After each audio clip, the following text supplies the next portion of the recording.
கிறிஸ்துவுக்குள் அன்பானவர்களே, இன்றைய காலை வேத தியானம் 1 கொரிந்தியர் 5:7. நீங்கள் புளிப்பில்லாதவர்களாய் இருக்கும்படி புதிதாய் பிசைந்த மாவாய் இருக்கும்படிக்கு பழைய புளித்த மாவை புறம்பே கழித்து போடுங்கள்.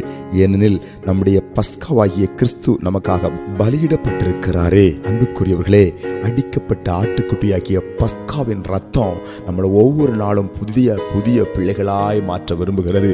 பழைய சுபாவங்கள், பழைய எண்ணங்கள், பழைய வழிகள், பழைய கிரியைகள் எல்லாவற்றையும் நாம் உதறி தள்ளிவிட்டு ஒரு நல்ல புதிய மாவை போல தேவனுக்காக புதிய சிருஷ்டியாய் மாற இந்த காலை வேளையிலே கர்த்தர் நம்மை அழைக்கிறார். ஒருவன் கிறிஸ்துவுக்குள் இருந்தால் புது சிருஷ்டியாய் இருக்கிறான், பழையவைகள் எல்லாம் ஒழிந்து போயின என்ற வார்த்தையின்படி நாம் புதிதாய் பிறந்த பிள்ளைகளைப் போல கிறிஸ்துவுக்கு முன்பதாய் நாம் பழைய சுபாவங்களை களைந்து விட்டு புதிய ஆயுதங்களை தரித்து, புதிய வஸ்திரத்தை தரித்து, புதிய சிருஷ்டியாக நிறுத்தப்பட கர்த்தர் விரும்புகிறார். அர்ப்பணிக்கலாமா? ஒருவேளை இந்த நேரத்தில் பழைய சுபாவங்கள், பழைய எண்ணங்கள், பழைய வழிகள், பழைய பாவங்கள் நமக்குள்ள இருக்குமானால் அவைகள் நம்மை தீட்டுப்படுத்தி நமக்கு வரவேண்டிய மேன்மைகளை தடை செய்துவிடும்.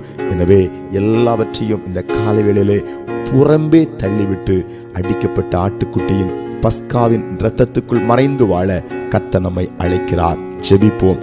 எங்கள் பரலோக பிதாவே, இப்பொழுதும் அடிக்கப்பட்ட ஆட்டுக்குட்டியாகிய பஸ்காவின் ரத்தம் எங்களுக்குள் இருக்கிற பழைய சுபாவங்களை வெளியே தள்ளுகிறதுக்காய் ஸ்தோத்திரம். எங்களை சுத்திகரிப்பதற்காய் ஸ்தோத்திரம். ஜெபத்தில் இணைந்திருக்கிற ஒவ்வொருவரையும் இப்பொழுது தேவன் உம்முடைய வல்லமையினாலே பரிசுத்தமாக்குவதற்காய் ஸ்தோத்திரம். இயேசுவின் நாமத்தில் ஆமென்.